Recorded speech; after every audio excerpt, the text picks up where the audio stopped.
வணக்கம். நான் டாக்டர் ஆனந்த முருகன், இகேஆர் மருத்துவமனையின் தலைமை மருத்துவர். பைல்ஸ் மூலம் இன்றைக்கி பார்த்தீங்கன்னா பலருக்கும் இருக்கக்கூடிய பிரச்சனை. பட் ஆனால் வெளியில் சொல்கிறதுக்கு வெக்கப்படக்கூடிய ஒரு பிரச்சனையும் கூட. நிறைய பேர் வெளியில் சொல்கிறதுக்கே யோசிப்பாங்க, பைல்ஸ் இருக்குது, எனக்கு மலச்சிக்கல் இருக்குது அப்படின்றது. இந்த பைல்ஸ்னால் பார்த்தீங்கன்னா மலச்சிக்கல், கான்ஸ்டிபேஷன் ப்ராப்ளம், ஆசனவாய் பகுதி எரிச்சல், மலத்தோட ரத்தம் சேர்ந்து வர்றது, இது போன்ற பிரச்சனைகள்லாம் இருக்கும். இதனால் பயப்படாதீங்க. பைல்ஸை பொறுத்த வரைக்கும் 4 ஸ்டேஜ் இருக்குது. கிரேட் 1, கிரேட் 2, கிரேட் 3, கிரேட் 4 இருக்குது. அதை முதல் 2 ஸ்டேஜ் பார்த்தீங்கன்னா நம்ம மாத்திரை, மருந்து, உணவு பழக்க வழக்கங்களை சரி பண்ண முடியும். ஸ்டேஜ் 3, ஸ்டேஜ் 4 மட்டும்தான் நமக்கு அறுவை சிகிச்சை போன்ற ட்ரீட்மெண்ட் தேவைப்படும். ஆனால் பெரும்பாலான பைல்ஸ் நம்ம ட்ரீட்மெண்ட் உணவு பழக்க வழக்கங்களே நம்ம சரி பண்ண முடியும்.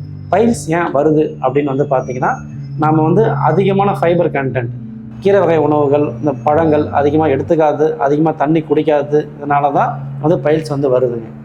இந்த பைல்ஸ் நம்ம வராமல் இருக்குது, வந்துருச்சு ஓகே, நமக்கு திடீர்னு ரத்தம் வருது, மோஷன் போகும்போது நமக்கு ரத்தம் வந்துட்டு இருக்குது. ரொம்ப மலச்சிக்கல், நிறைய பேர் மலச்சிக்கல்னால பாதிக்கப்படுறாங்க. தினைக்கும் சரியாக மலம் போகலை அப்படின்னாலே அன்றைய டே ஃபுல்லாகவே நமக்கு ஒரு டென்ஷனாகவே இருக்கும். ஒரு அப்டாமன் டிஸ்கம்ஃபர்ட், வயிறு ஒரு டிஸ்கம்ஃபர்ட்டாகவே இருந்துகிட்ருக்கும். இதை நம்ம எப்படி போக்குறது? நமக்கு காலையில் எழுந்திரிச்ச உடனே மலம் ஃப்ரீயாக போகணும் அப்படின்னா நல்லா தண்ணி குடிக்கணும். மினிமம் 200 ml தண்ணி குடிக்கணும். கீரை வகை உணவுகள் அதிகம் எடுத்துக்கணும். அதேமாதிரி பாத்ரூமில் ரொம்ப நேரம் உட்காந்துட்டு நம்ம முக்கி மோஷன் போகிறது, அந்த மாதிரி ஹேபிட் பண்ணவே கூடாது. அதே ரொம்ப நேரம் பாத்ரூமில் உட்காந்து ஃபோன் பார்க்குறது, இந்த மாதிரி ஹேபிட்டே நம்ம வச்சுக்கக்கூடாது. அடுத்து நல்ல ஒரு ஜென்டில் வாக்கிங், நல்ல ஒரு வாக்கிங் போகணும்.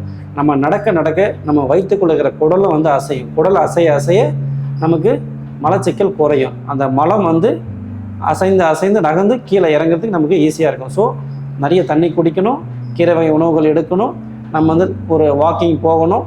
இதெல்லாம் பண்ணும்போது மலச்சிக்கல் நமக்கு குறையும். இதையும் தாண்டி உங்களுக்கு மலச்சிக்கல் இருக்குது அப்படின்னா ஒன்றும் பயப்பட வேண்டாம். அந்த மலச்சிக்கலுக்கான என்ன காரணன்றதை நம்ம கண்டுபிடிக்கலாம். மருத்துவர்கிட்ட செல்லும்போது நீங்கள் நம்ம ஒரு ஃபிங்கர் எக்ஸாமினேஷன், டிஜிட்டல் எக்ஸாமினேஷன் சொல்லுவாங்க, பெர்ரெக்டல் எக்ஸாமினேஷன், அது பண்ணலாம்.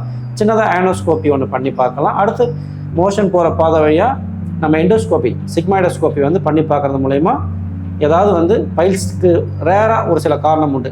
கேன்சர், புற்றுநோய் கூட பைல்ஸ் வர்றதுக்கான காரணம் that is very rare. But ஆனால் அதையும் நம்ம கண்டறிய முடியும். நம்ம ஆசன வாய் பகுதியில் ரத்தம் வருதுன்னா நம்ம ஜஸ்ட் ஈஸியாக விட்டுறக்கூடாது. கண்டிப்பாக மருத்துவர்கிட்ட போயிட்டு அது ஏன் ரத்தம் வருதுன்னு நம்ம ஒரு முறையாக நம்ம செக் பண்ணிக்கணும். அதேமாதிரி தொடர்ந்து ரத்த கசிவு ஏற்பட்டுக்கிட்டே இருக்குன்னா நமக்கு ரத்த சோகை, நம்மளை அறியாமல் தினைக்கும் ஒரு 10 சொட்டு ரத்தம் போயிட்டே இருக்கும்போது மோஷன் கொண்டு சேர்ந்து போகும்போது ரத்த சோகை வரும், உடம்பு பலவீனமாகும், டயர்ட்னஸ் ஆகும்.